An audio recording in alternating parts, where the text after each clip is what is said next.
the show. This is The Force Always. My name is Diz, aka David Zammer. Let's get on with the news, the views, reviews, and interviews. Making news, Starfighter. Big news this week. What do I mean? In America, in the next week, there is a great event that I wish I could attend to, and I wish the rules and regulations to this type of event would be upheld in a Star Wars celebration where everything would be exclusive to the people who go to Star Wars Celebration. But it's an event called CinemaCon. It's an event where the cinema owners go to a convention and sort of get promoted by the big companies, the actors within the movie industry of what's coming up in this next year. You can only really be a cinema owner to go. There is some YouTubers there. There is some other outlets there, but you pay a price for that. But also at the same time, it's essentially for the cinema owners, or as Americans would say, theater owners. But it's called CinemaCon. It's in Las Vegas. It's held yearly, and I would love it. This is such an exciting place. I would absolutely go crazy for this thing. But anyway, what I'm talking about Starfighter is on the Thursday in American time. Let me just take a Midlothian pill. This Thursday, so all the big companies have their presentations. You know, there's Warner Brothers, there's Sony, there's all the ones, and including is Disney. So on the Thursday in America, Disney has their presentation, which will be technically Friday, Melbourne, Australia time, where they've got a big presentation. Only predictions can be held in what's going to happen, but I think it's going to be pretty obvious that Avengers Doomsday will get a big sort of piece of the action. But there's also lots of reason, and I say reason, for Starfighter. That's Star Wars Starfighter, to have some big news.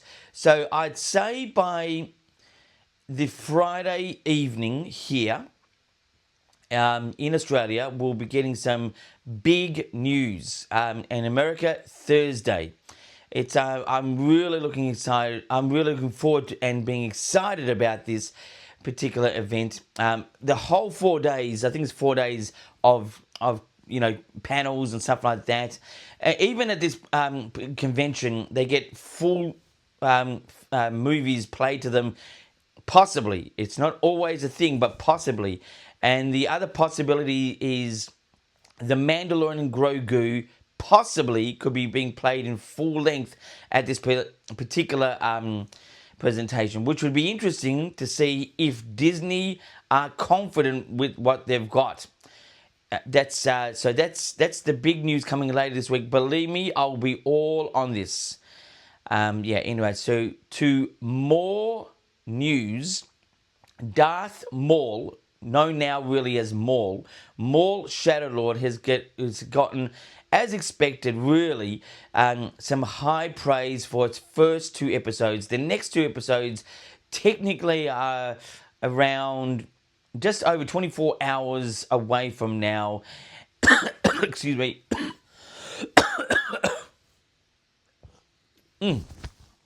Excuse me, my goodness. It's about 24 hours away, and so it's expected that we've got an apprentice. Her name is Devon. We're all expecting that Devon will become it's something that's known in legends as Darth Talon. Well, technically, can't really come off as Darth because Maul is not a Darth anymore. Darth is connected to being Sith, and he's only Maul. He is definitely evil still, but he's not a Darth. He stepped away from the whole thing. He technically got chopped in half, left for dead, but he, rose from the dead technically and lived again. That's why we've got Maul Shadow Lord. But we're all expecting that Devon could be the new known as Darth Talon. Darth Talon was a conception by George Lucas himself. I personally think this would be something that I'm going to give you my opinion in views. Okay, so I'll be telling you what I think about the possibilities of Devon, the character in Shadow Lord. That's more Shadow Lord. What I think my views are in views. To more news, well, there is still no ticket release for The Mandalorian and Grogu here in Australia, not even in America. I think, again, I'm watching the ticket box office on this one. I don't think we're going to get tickets until the actual week of release, and that's it. Star Wars has been rated on certain statistic shows that it's not a real anticipated film for a lot of these people this year. So it's not looking like it looks like it's tracking to be just a regular a basic weekend for Star Wars. I know, this sounds like it's out of proportion, but for it to make $20 million is going to be a feat for Star Wars. But it's, obviously would be great for most other films. But $20 million opening. This is in the American box office as well. Would be I'd say, we're looking like if it makes 20 million, it looks like it's going to be at a loss in the end, because for it to make back what it's, from the creation of this particular film, it's going to be a bit of an uphill struggle. At the same time, I believe this last trailer has sold a lot of people more than what we think. But that being said, the Star Wars space is really in an uphill battle at the moment. Anyway, so that's the particular. Another Mandalorian pill. Got two today. I'll watch the coffee this time. Anyway, so that's pretty much making the news this time around. Let's now get into views. Views is my story idea that I say, and I mean, I accept Star Wars for what it is. I accept the story for what it is. From start to finish, if that's the story that's being told, that's the story. It still has a great space adventure feel to it all the time. It still, in most parts, has that used future feel to it. Anyway, so my views in this time around is going to be centered around the possible apprentice to Maul in Shadow Lord. A lot of speculation that Devon, I think Twi'lek, the female Twi'lek, is going to become Maul's apprentice and become, in Legends, what we knew as Darth Talon. Now, this is a very interesting point. Now, you can't be Darth Talon because Darth cannot be in the equation with Maul Shadow Lord unless there is some sort of,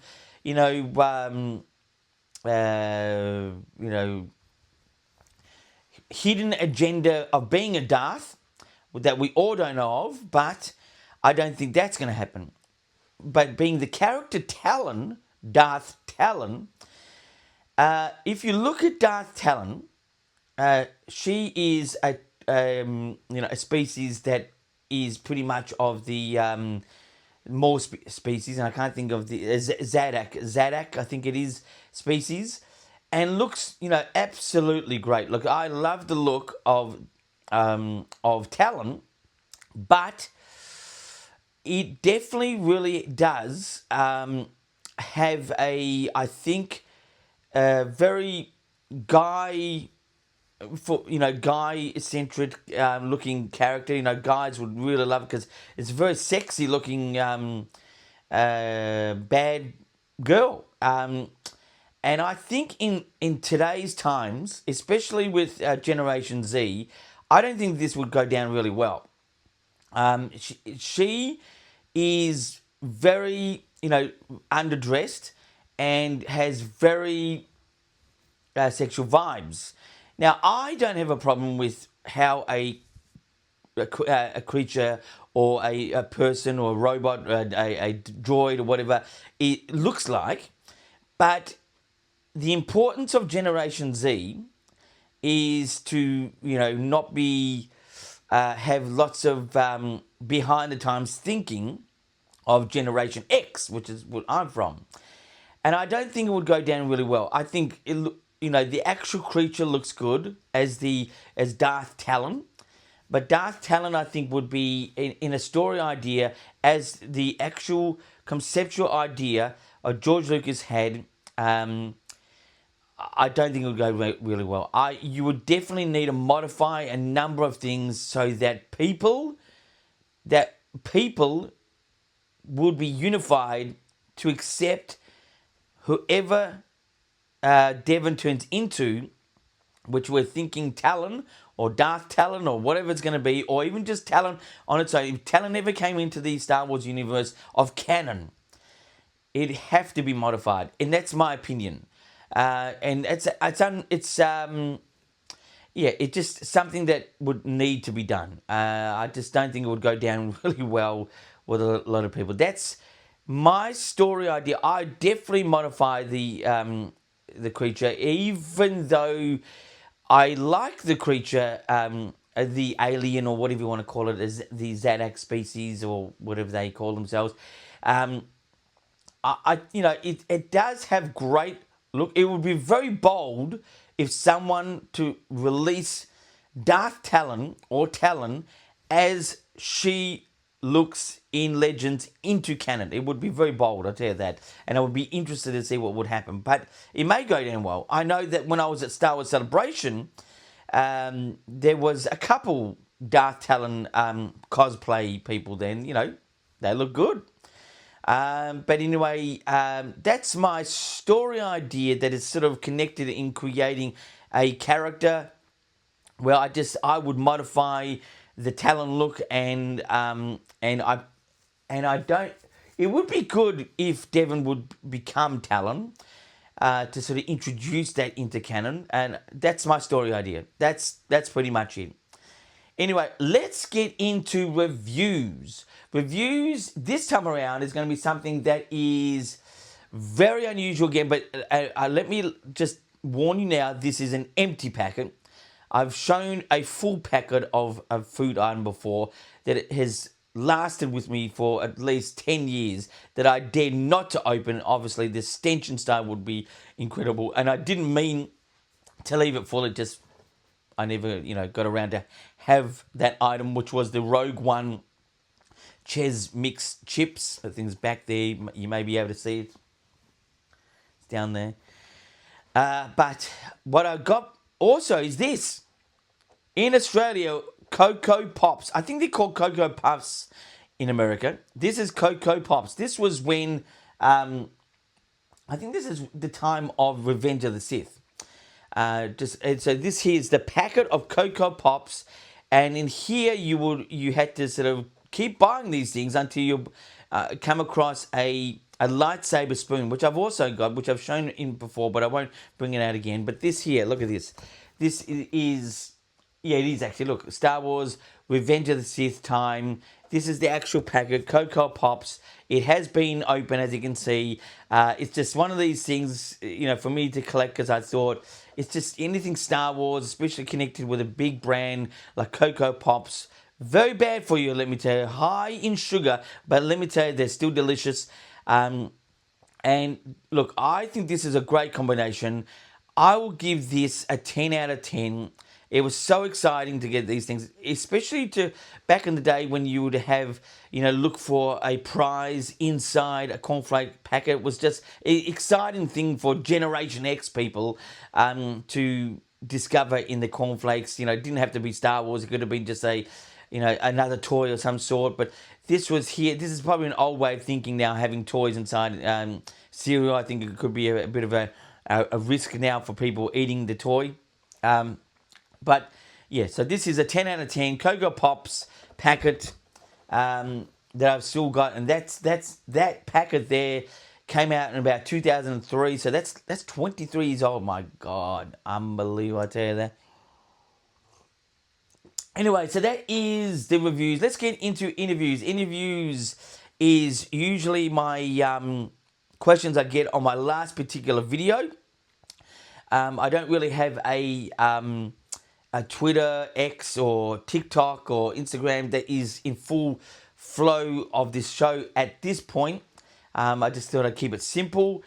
Send in your comments. It could be a trivia question, could be just a question, just ask my opinion. You could send in a comment of just a statement deemed appropriate to the channel. I'll reveal it. I did notice I do sort of check. I always use the questions sent into the last particular video. It just makes it simple to sort of see where what people are asking at this point in time. I did notice a comment a while ago when I released a particular video, Star Wars Mall exclusive clip drops. That was a particular episode. A Known Pleasures at Known Pleasures. That was the name of the person. Known Pleasures said, looking forward to this on Disney Plus. That was obviously the mall show, the beginning of the mall show. This, I think I released maybe a week before the mall show.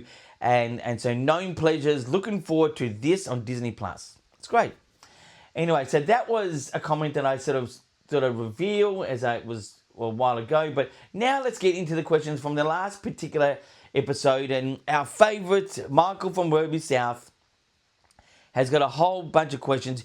It doesn't have to be Michael from Werribee South. It could be Peter from Louisiana. It could be Mario from Malta. Anyone can ask questions. Ask me questions, anything. You can even ask Michael if you want, because he seems to be on the show a lot. Anyway, so the first question, The Hallway Massacre, Episode 1, features a brutal sequence of Maul clearing a hallway of guards. Some fans love the unfiltered Sith power, while others feel these scenes are becoming a tired Star Wars trope. Which side are you on? Well, two things here. When Michael refers to this as Episode 1, we're not talking about Episode 1 in the cinematic saga. This is Episode 1 of Maul Shadow Lord. That's one. And technically, he's put it as unfiltered Sith power. It's not. He's not a Sith. Maul is not a Sith. He's full on evil, but he's not a Sith. He's just an evil character. What realm of thinking he is, I don't know, but he's definitely bad. But anyway, the question really is. No, I think this type of thing is what makes Star Wars, and you can't keep on creating things that are original in music or even movies. We've gotten to a point, when you get older, that stories have to be cycled, but in sort of partially different ways. There's always got to be a variation of things to sort of have it be not exactly the same. Like The Force Awakens Episode 7 was a bit too close to the nose of A New Hope Episode 4. That's a cinematic saga. That was probably a bit too close in points, even though the whole cinematic saga story on the big screen, the proper episodes, is meant to cycle in a various way. That is part of the storytelling. But in this particular question, The Hallway Massacre, Episode 1 of Maul Shadow Lord, he's clearing a hallway of guards. Some fans have loved this because they think it's an unfiltered Sith power, which is not Sith, while others feel these scenes are becoming a tired Star Wars trope. Look, it is a little bit tiresome, but at the same time, I don't think of tiresome. I just think, well, this is what's happening at this point in time. Maul needs to sort of take care of business at that point, and that's what happened. That's it. I think the point in the part of the episode was, when they sort of revealed Maul for the first time, it did look like, again, what we got with Darth Vader in Rogue One and Luke Skywalker in the season 2 ending of the Mandalorian season. It was sort of like the lightsaber striking up and in a sort of real misty type sort of hallway. That was probably a bit too on the nose, but the type of fighting is a type of fighting. How can you shoot a gun? You can shoot a gun really one way, or that's another variation, or it's just a variation. The next question, Captain Brenda Lawson. Unlike typical Imperial era law enforcement, Lawson seems to respect the Jedi and resists involving the Empire immediately. Is he a good man in a bad system, or will his hesitancy lead to greater disaster for his planet? Now, once again, Michael, he's got this, Michael from Werby South, he doesn't actually tell you who he's actually talking about. Captain Brenda Lawson is from the Maul Shadow Lord series. And so he's the sort of lead police officer, which I've said before. I think police officers in Star Wars is a bit cringe, and I think it's an unnecessary thing to have when you've got stormtroopers, because they're technically in the galaxy being in upheaval. That is the only law enforcement in an unfortunate way. I think it's going to, yeah, I reckon it's going to lead to disaster for his planet, or I'd say for himself, for holding back. I think if the Emperor gets any wind of this, Emperor Palpatine, the leader of the whole galaxy, he's not going to be happy, and I wouldn't be surprised if he dies at the hands of the Emperor, or even Darth Vader if he makes an appearance. But yeah, I think there's going to be a doom for that guy. The next question, the villain perspective in episode 2 of Maul Shadow Lord. Once again, Michael didn't mention what it is, but in episode 2, Maul tells Devon that it is not as simple as good and evil. Do you find his attempt to manipulate her, or flattery and shared trauma? Feeling abandoned by the Jedi, a convincing recruitment tactic. Is it too similar to Palpatine's approach with Anakin? Well, Star Wars is stories, excuse me, that repeats itself, that's the life, that's the actual way of life in Star Wars and life itself. I mean, someone gets born, lives, and then dies. It happens and happens over again. And in Star Wars, it really pushes that ideal, probably sometimes a bit too much on the nose, but I think at the same time, I think by Maul telling Devon it is not as simple as good versus evil, it's actually probably a more demonstration that Star Wars fans have come to slowly realize through the decades, is that it used to be an ideal of thinking of black versus white, not people, just black and white. So black and white thinking of good, bad, good, bad, good, bad. It's not so black and white thinking. Where there's a lot of grey areas, and through movies like Rogue One, it's, and obviously if you look in Legends, there's good Jedi and bad Jedi. There's good Imperials and bad Imperials. There's people with different types of agendas, and I think this is more about his psychology that's of Maul sending it to Devon. But it's, if it's similar to the Palpatine's approach with Anakin, then it's just, that's life. It's a cycling sort of thing. It's happening again, but that's how it goes. I think it's I don't see it being so similar. I just see it as its own story in itself. That's it. The next question is Maul's humanity. Sam Witwerth has suggested this series explores Maul's humanity after seeing him massacre police forces in the premiere. Do you think he's less bad than Sidious or Vader, or he is just irredeemable? There's definitely levels of evil. Palpatine being the top, Darth Vader being pretty close to the top, which is accountable for a lot of deaths, yet he turned to the good side when he passed away, even though he was saved by Luke. That is technically a very, um, you know, rock and hard place type of thinking. But anyway, and I accept the story for what it is. Um, I think that Maul is evil. That's it. I think Palpatine is evil. That's it. I think Vader is evil. That's it. Um, I don't. He look where Maul leads into his actual story arc.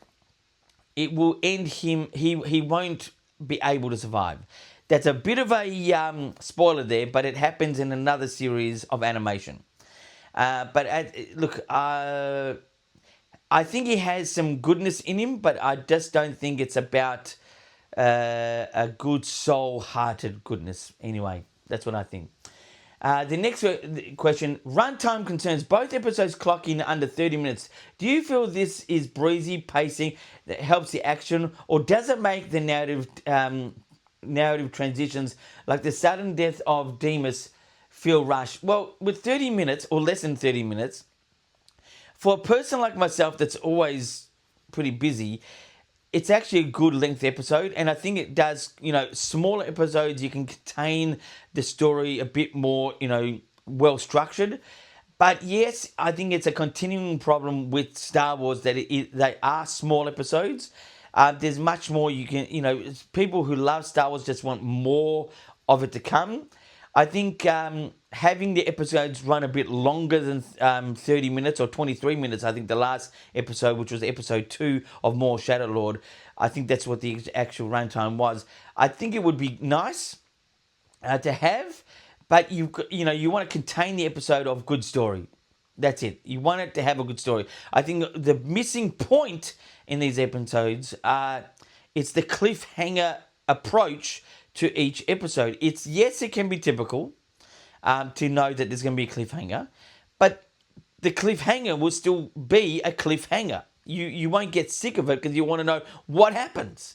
I think that is the part of the episode that is missing. Not the length of it is not so much of a concern. It's more the ending of it and how they end. Anyway, so the last question that Michael has is narrative and pacing. The crime syndicate focus, the show leans heavily, it's more Shadow Lord, that Michael just keeps forgetting to mention, but I think Michael will start to know to mention what he's talking about, maybe in future questions, but anyway. The show leans heavily into gangster crime lore narrative.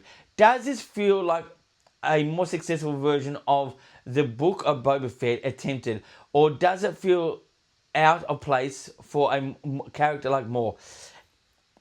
The Book of Boba Fett, essentially, I accept the story for what it is, but it tried to take a gangster, a real mysterious type of gangster, and it's actually, being, so selfish for himself and being real, and took a villain and made him good for no real reason besides his good heart.